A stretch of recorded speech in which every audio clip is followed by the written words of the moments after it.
Menopausia Reset te trae no es tu falta de voluntad. La verdad hormonal detrás del peso que no baja y la panza que apareció de la nada. Necesito preguntarte algo directo. ¿Alguna vez te paraste frente al espejo y no reconociste del todo el cuerpo que estabas viendo? Abriste el placard y la ropa que siempre te quedó bien de repente no cierra igual. Especialmente en la zona de la cintura seguís comiendo prácticamente lo mismo de siempre, haciendo lo mismo de siempre, y aún así el número en la balanza sigue subiendo o el cuerpo sigue cambiando de forma que no entiendes. Y lo peor que cuando lo consultas, la respuesta es la edad, tenés que comer menos, move más. Como si fuera una cuestión de voluntad, como si no lo estuvieras intentando, como si simplemente no te esforzaras lo suficiente. Hoy vengo a decirte algo que necesitas escuchar y que probablemente nadie te dijo con esta claridad. No es tu falta de voluntad. No es que seas floja. No es que no te cuides. Es tu biología, es tu química hormonal, y tiene una explicación concreta, lógica y completamente respaldada por la ciencia. En este vídeo vamos a hablar del aumento de peso y los cambios en la composición corporal durante la perimenopausia. Vamos a entender qué está pasando realmente dentro de tu cuerpo. ¿Por qué el abdomen acumula grasa que antes no acumulaba? ¿Por qué el músculo desaparece aunque hagas ejercicio? ¿Por qué el metabolismo se enlentece? Y, lo más importante, ¿qué puedes hacer de manera concreta, realista y efectiva para trabajar con tu biología en lugar de pelear contra ella? Porque esa es la clave, no pelear contra tu cuerpo, entenderlo, y desde ese entendimiento, tomar decisiones que realmente funcionen. El contexto hormonal. ¿Por qué todo cambia? Para entender por qué el cuerpo cambia en la perimenopausia, necesitamos entender primero qué hacían las hormonas que ahora están cayendo. El estrógeno, y especialmente el estradiol, la forma más activa durante los años reproductivos, no es solo la hormona del ciclo menstrual. Tiene funciones metabólicas fundamentales que raramente se mencionan. Regula cómo el cuerpo distribuye la grasa. Durante los años reproductivos, el estrógeno favorece el depósito de grasa en caderas, muslos y glúteos, lo que se llama distribución ginoide o forma de pera. Esa grasa subcutánea periférica, aunque puede ser motivo de preocupación estética, es metabólicamente mucho menos peligrosa que la grasa visceral abdominal. Influye en la sensibilidad a la insulina. Ayuda a que las células respondan correctamente a la insulina y utilicen la glucosa de manera eficiente. Protege la masa muscular. El estrógeno tiene efectos anabólicos, de construcción, sobre el tejido muscular. Regula el metabolismo basal, la velocidad a la que el cuerpo quema calorías en reposo. Modula las hormonas del hambre. Leptina, la que genera sensación de saciedad, y grelina, la que genera hambre. Cuando el estrógeno empieza a fluctuar y caer durante la perimenopausia, todos estos sistemas se desestabilizan simultáneamente. Y el resultado es exactamente lo que millones de mujeres describen. El cuerpo cambia aunque nada haya cambiado en los hábitos. La progesterona también tiene un papel relevante. Entre otras funciones, actúa como diurético natural y tiene efectos antiinflamatorios.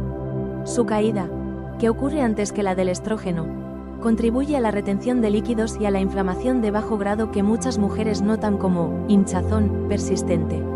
El cortisol completa el cuadro. El estrés crónico, el insomnio y la desregulación hormonal mantienen el cortisol elevado de manera sostenida.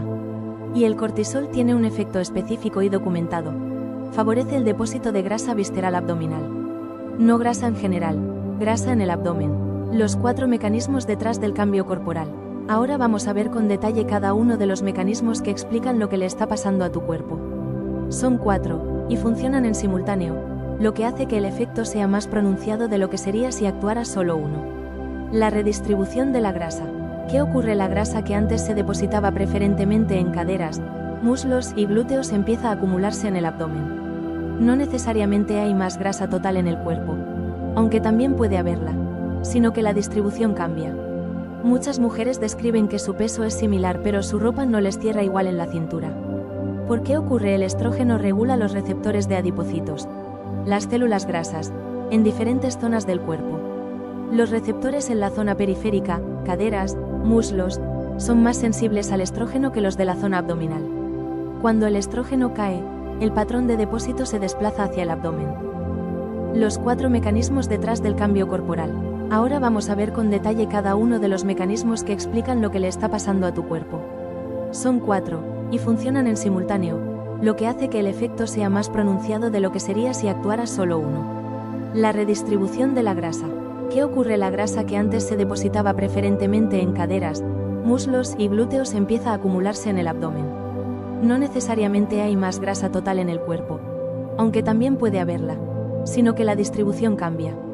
Muchas mujeres describen que su peso es similar, pero su ropa no les cierra igual en la cintura. ¿Por qué ocurre? El estrógeno regula los receptores de adipocitos, las células grasas, en diferentes zonas del cuerpo. Los receptores en la zona periférica, caderas, muslos, son más sensibles al estrógeno que los de la zona abdominal. Cuando el estrógeno cae, el patrón de depósito se desplaza hacia el abdomen. ¿Por qué importa más allá de lo estético la grasa visceral abdominal? La que se acumula alrededor de los órganos internos, no solo debajo de la piel, es metabólicamente activa de una manera que la grasa subcutánea no lo es.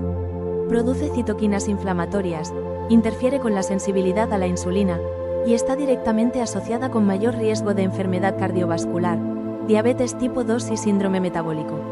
Esto no lo digo para alarmar, lo digo porque entender la diferencia entre grasa subcutánea y grasa visceral cambia completamente cómo pensar en el objetivo. No se trata de bajar de peso, en términos de número en la balanza, sino de reducir específicamente la grasa visceral, que es la que tiene implicancias de salud. ¿Cómo se presenta día a día? La ropa que siempre te quedó bien en la cintura empieza a apretar.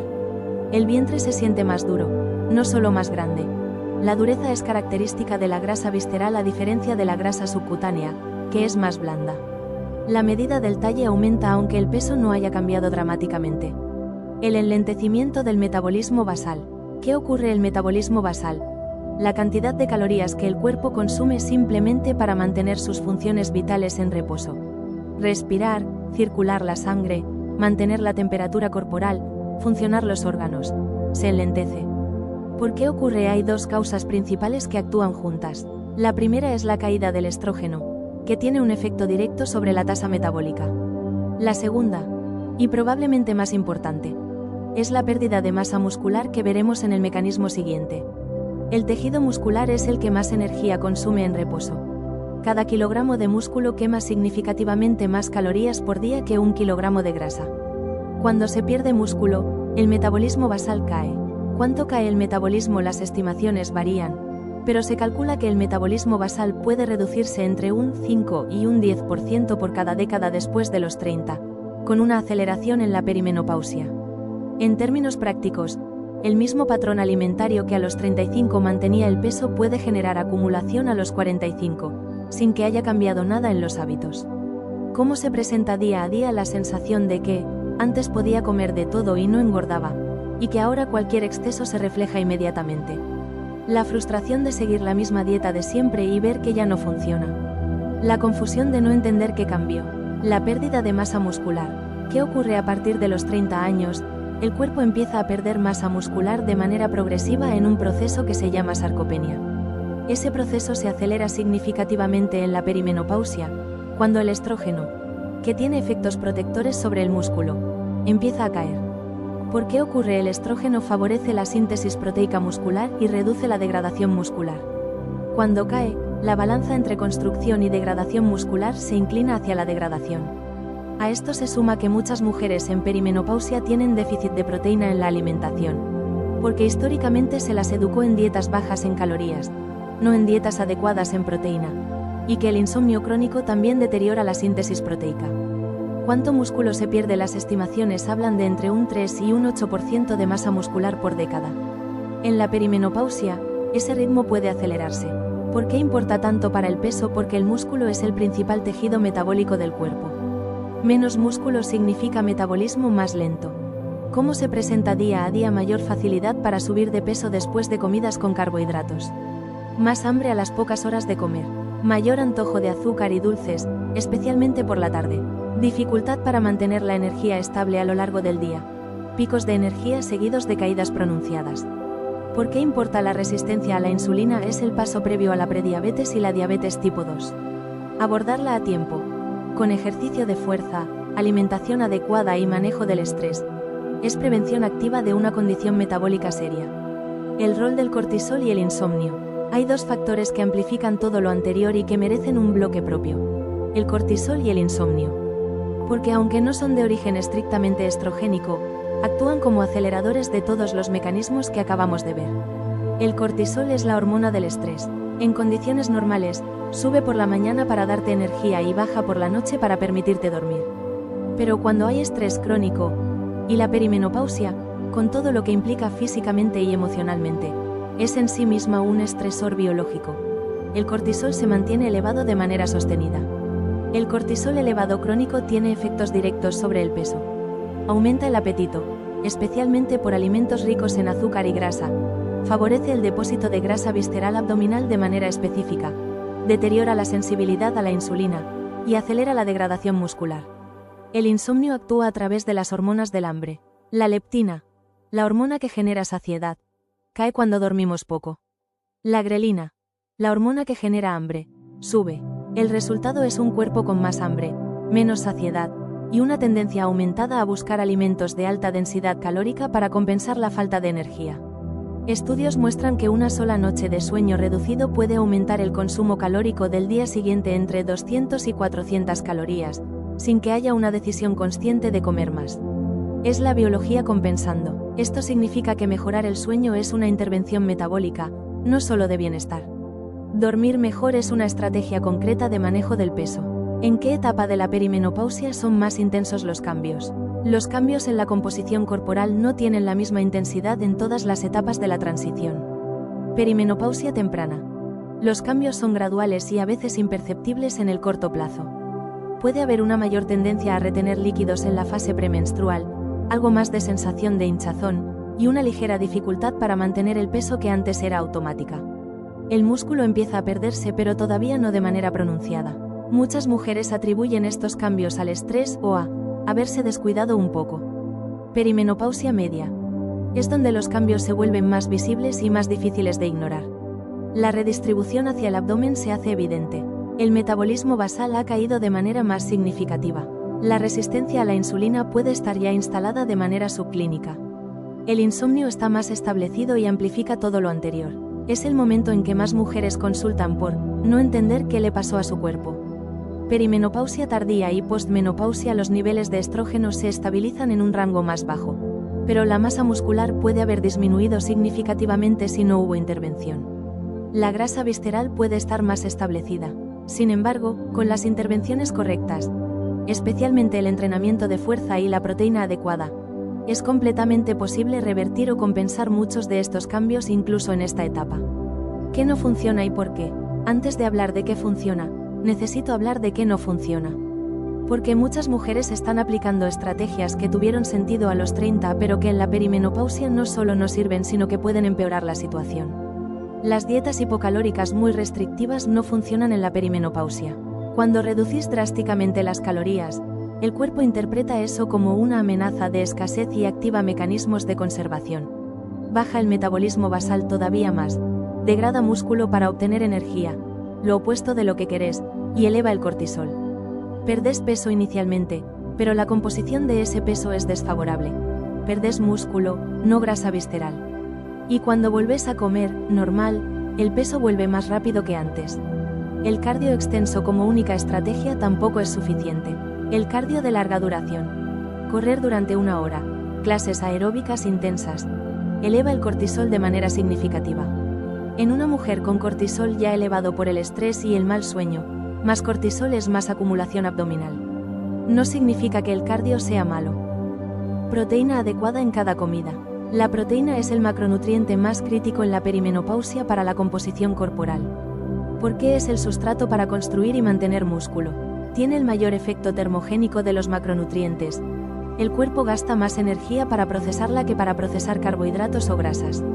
Genera mayor saciedad que los carbohidratos y las grasas. Y protege el músculo durante periodos de déficit calórico. ¿Cuánta proteína? La recomendación para mujeres en perimenopausia que buscan preservar masa muscular es de 1,2 a 1,6 gramos por kilogramo de peso corporal por día. Para una mujer de 65 kilos, eso representa entre 78 y 104 gramos de proteína diaria, distribuidos en 3 o 4 comidas. Fuentes: huevo, pollo, pescado, carnes magras, legumbres combinadas con cereales, yogur griego, queso cottage, tofu, tempeh. Lo importante es incluir una fuente de proteína en cada comida principal. Un dato clave: el músculo tiene un umbral de activación para la síntesis proteica. Necesita al menos 25 a 30 gramos de proteína de alta calidad en una comida para activar el proceso de construcción muscular de manera óptima. Distribuir la proteína en varias comidas es más efectivo que consumirla toda en una sola. Reducir los picos de insulina, sin restricción extrema de carbohidratos, que tampoco es necesaria ni recomendable. Hay estrategias efectivas para reducir los picos de insulina que favorecen la acumulación de grasa visceral. Reducir o eliminar el azúcar agregada y los ultraprocesados, que disparan la insulina de manera aguda y sostenida. Privilegiar carbohidratos complejos, avena, arroz integral, legumbres, tubérculos, sobre carbohidratos simples y refinados. Comer los carbohidratos después de la proteína y las verduras en una misma comida. Ese orden reduce el pico de glucosa postprandial de manera significativa. Caminar 10 a 15 minutos después de comer.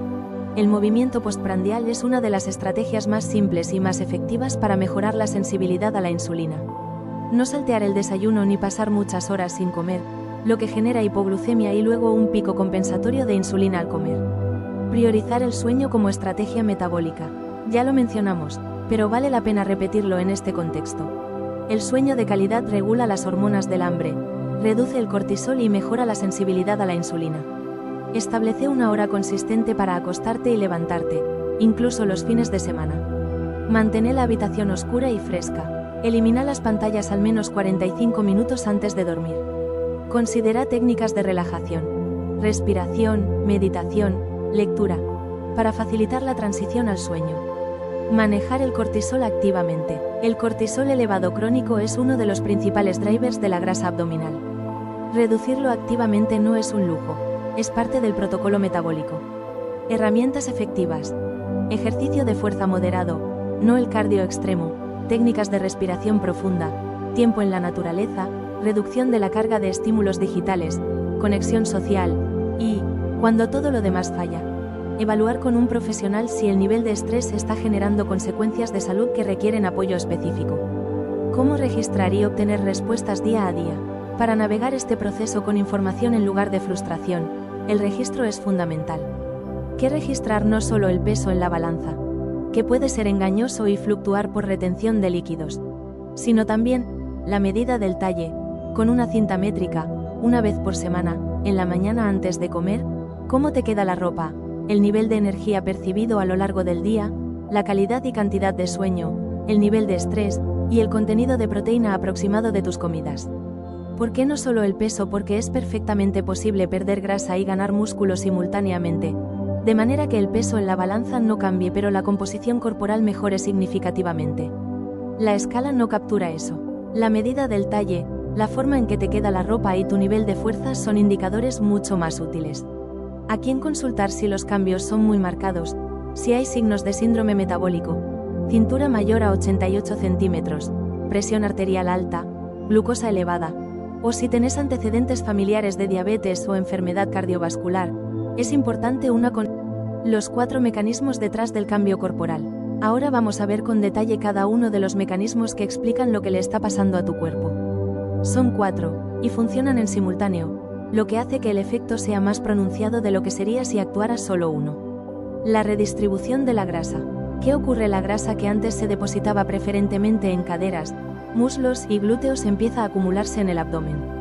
No necesariamente hay más grasa total en el cuerpo, aunque también puede haberla, sino que la distribución cambia. Muchas mujeres describen que su peso es similar pero su ropa no les cierra igual en la cintura. ¿Por qué ocurre? El estrógeno regula los receptores de adipocitos, las células grasas, en diferentes zonas del cuerpo. Los receptores en la zona periférica, caderas, muslos, son más sensibles al estrógeno que los de la zona abdominal. Cuando el estrógeno cae, el patrón de depósito se desplaza hacia el abdomen. ¿Por qué importa más allá de lo estético la grasa visceral abdominal? La que se acumula alrededor de los órganos internos, no solo debajo de la piel, es metabólicamente activa de una manera que la grasa subcutánea no lo es. Produce citoquinas inflamatorias, interfiere con la sensibilidad a la insulina, y está directamente asociada con mayor riesgo de enfermedad cardiovascular, diabetes tipo 2 y síndrome metabólico. Esto no lo digo para alarmar, lo digo porque entender la diferencia entre grasa subcutánea y grasa visceral cambia completamente cómo pensar en el objetivo. No se trata de bajar de peso, en términos de número en la balanza, sino de reducir específicamente la grasa visceral, que es la que tiene implicancias de salud. ¿Cómo se presenta día a día? La ropa que siempre te quedó bien en la cintura empieza a apretar. El vientre se siente más duro, no solo más grande. La dureza es característica de la grasa visceral a diferencia de la grasa subcutánea, que es más blanda. La medida del talle aumenta aunque el peso no haya cambiado dramáticamente. El enlentecimiento del metabolismo basal. ¿Qué ocurre? El metabolismo basal: la cantidad de calorías que el cuerpo consume simplemente para mantener sus funciones vitales en reposo. Respirar, circular la sangre, mantener la temperatura corporal, funcionar los órganos. Se enlentece. ¿Por qué ocurre? Hay dos causas principales que actúan juntas. La primera es la caída del estrógeno, que tiene un efecto directo sobre la tasa metabólica. La segunda, y probablemente más importante, es la pérdida de masa muscular que veremos en el mecanismo siguiente. El tejido muscular es el que más energía consume en reposo. Cada kilogramo de músculo quema significativamente más calorías por día que 1 kilogramo de grasa. Cuando se pierde músculo, el metabolismo basal cae. ¿Cuánto cae el metabolismo? Las estimaciones varían, pero se calcula que el metabolismo basal puede reducirse entre un 5 y un 10% por cada década después de los 30, con una aceleración en la perimenopausia. En términos prácticos, el mismo patrón alimentario que a los 35 mantenía el peso puede generar acumulación a los 45, sin que haya cambiado nada en los hábitos. ¿Cómo se presenta día a día? La sensación de que antes podía comer de todo y no engordaba, y que ahora cualquier exceso se refleja inmediatamente. La frustración de seguir la misma dieta de siempre y ver que ya no funciona. La confusión de no entender qué cambió. La pérdida de masa muscular. ¿Qué ocurre a partir de los 30 años? El cuerpo empieza a perder masa muscular de manera progresiva en un proceso que se llama sarcopenia. Ese proceso se acelera significativamente en la perimenopausia, cuando el estrógeno, que tiene efectos protectores sobre el músculo, empieza a caer. ¿Por qué ocurre? El estrógeno favorece la síntesis proteica muscular y reduce la degradación muscular. Cuando cae, la balanza entre construcción y degradación muscular se inclina hacia la degradación. A esto se suma que muchas mujeres en perimenopausia tienen déficit de proteína en la alimentación, porque históricamente se las educó en dietas bajas en calorías, no en dietas adecuadas en proteína, y que el insomnio crónico también deteriora la síntesis proteica. ¿Cuánto músculo se pierde? Las estimaciones hablan de entre un 3 y un 8% de masa muscular por década. En la perimenopausia, ese ritmo puede acelerarse. ¿Por qué importa tanto para el peso? Porque el músculo es el principal tejido metabólico. ¿Cómo se presenta día a día? Mayor facilidad para subir de peso después de comidas con carbohidratos. Más hambre a las pocas horas de comer. Mayor antojo de azúcar y dulces, especialmente por la tarde. Dificultad para mantener la energía estable a lo largo del día. Picos de energía seguidos de caídas pronunciadas. ¿Por qué importa la resistencia a la insulina? Es el paso previo a la prediabetes y la diabetes tipo 2. Abordarla a tiempo, con ejercicio de fuerza, alimentación adecuada y manejo del estrés, es prevención activa de una condición metabólica seria. El rol del cortisol y el insomnio. Hay dos factores que amplifican todo lo anterior y que merecen un bloque propio: el cortisol y el insomnio. Porque aunque no son de origen estrictamente estrogénico, actúan como aceleradores de todos los mecanismos que acabamos de ver. El cortisol es la hormona del estrés. En condiciones normales, sube por la mañana para darte energía y baja por la noche para permitirte dormir. Pero cuando hay estrés crónico, y la perimenopausia, con todo lo que implica físicamente y emocionalmente, es en sí misma un estresor biológico. Para una mujer de 65 kilos, eso representa entre 78 y 104 gramos de proteína diaria, distribuidos en 3 o 4 comidas. Fuentes: huevo, pollo, pescado, carnes magras, legumbres combinadas con cereales, yogur griego, queso cottage, tofu, tempeh. Lo importante es incluir una fuente de proteína en cada comida principal. Un dato clave: el músculo tiene un umbral de activación para la síntesis proteica. Necesita al menos 25 a 30 gramos de proteína de alta calidad en una comida para activar el proceso de construcción muscular de manera óptima. Distribuir la proteína en varias comidas es más efectivo que consumirla toda en una sola. Reducir los picos de insulina, sin restricción extrema de carbohidratos, que tampoco es necesaria ni recomendable. Hay estrategias efectivas para reducir los picos de insulina que favorecen la acumulación de grasa visceral. Reducir o eliminar el azúcar agregada y los ultraprocesados, que disparan la insulina de manera aguda y sostenida. Privilegiar carbohidratos complejos, avena, arroz integral, legumbres, tubérculos, sobre carbohidratos simples y refinados. Comer los carbohidratos después de la proteína y las verduras en una misma comida. Ese orden reduce el pico de glucosa postprandial de manera significativa. Caminar 10 a 15 minutos después de comer. El movimiento postprandial es una de las estrategias más simples y más efectivas para mejorar la sensibilidad a la insulina. No saltear el desayuno ni pasar muchas horas sin comer, lo que genera hipoglucemia y luego un pico compensatorio de insulina al comer. Priorizar el sueño como estrategia metabólica. Ya lo mencionamos, pero vale la pena repetirlo en este contexto. El sueño de calidad regula las hormonas del hambre, reduce el cortisol y mejora la sensibilidad a la insulina. Establece una hora consistente para acostarte y levantarte, incluso los fines de semana. Mantén la habitación oscura y fresca. Elimina las pantallas al menos 45 minutos antes de dormir. Considera técnicas de relajación, respiración, meditación, lectura, para facilitar la transición al sueño. Manejar el cortisol activamente. El cortisol elevado crónico es uno de los principales drivers de la grasa abdominal. Reducirlo activamente no es un lujo, es parte del protocolo metabólico. Herramientas efectivas. Ejercicio de fuerza moderado, no el cardio extremo, técnicas de respiración profunda, tiempo en la naturaleza, reducción de la carga de estímulos digitales, conexión social y, cuando todo lo demás falla, evaluar con un profesional si el nivel de estrés está generando consecuencias de salud que requieren apoyo específico. ¿Cómo registrar y obtener respuestas día a día? Para navegar este proceso con información en lugar de frustración, el registro es fundamental. ¿Qué registrar? No solo el peso en la balanza, que puede ser engañoso y fluctuar por retención de líquidos, sino también la medida del talle, con una cinta métrica, una vez por semana, en la mañana antes de comer, cómo te queda la ropa, el nivel de energía percibido a lo largo del día, la calidad y cantidad de sueño, el nivel de estrés y el contenido de proteína aproximado de tus comidas. ¿Por qué no solo el peso? Porque es perfectamente posible perder grasa y ganar músculo simultáneamente, de manera que el peso en la balanza no cambie pero la composición corporal mejore significativamente. La escala no captura eso. La medida del talle, la forma en que te queda la ropa y tu nivel de fuerza son indicadores mucho más útiles. ¿A quién consultar si los cambios son muy marcados? Si hay signos de síndrome metabólico, cintura mayor a 88 centímetros, presión arterial alta, glucosa elevada, o si tenés antecedentes familiares de diabetes o enfermedad cardiovascular, es importante una consulta médica que incluya análisis de glucosa, insulina, perfil lipídico y marcadores inflamatorios. Llegamos al final, y quiero que te lleves 3 ideas claras. Primera, lo que le está pasando a tu cuerpo no es tu culpa. No es falta de voluntad, no es que te hayas descuidado, es una respuesta biológica compleja a un cambio hormonal real. Y entender eso no es una excusa, es el punto de partida para actuar de manera efectiva. Segunda, las estrategias que funcionaban a los 30 pueden no funcionar a los 45. No porque hayas fallado, sino porque el contexto hormonal cambió. Lo que funciona ahora es diferente. Más proteína, más fuerza, menos restricción calórica extrema, más sueño, menos cortisol. Tercera, podés trabajar con tu biología.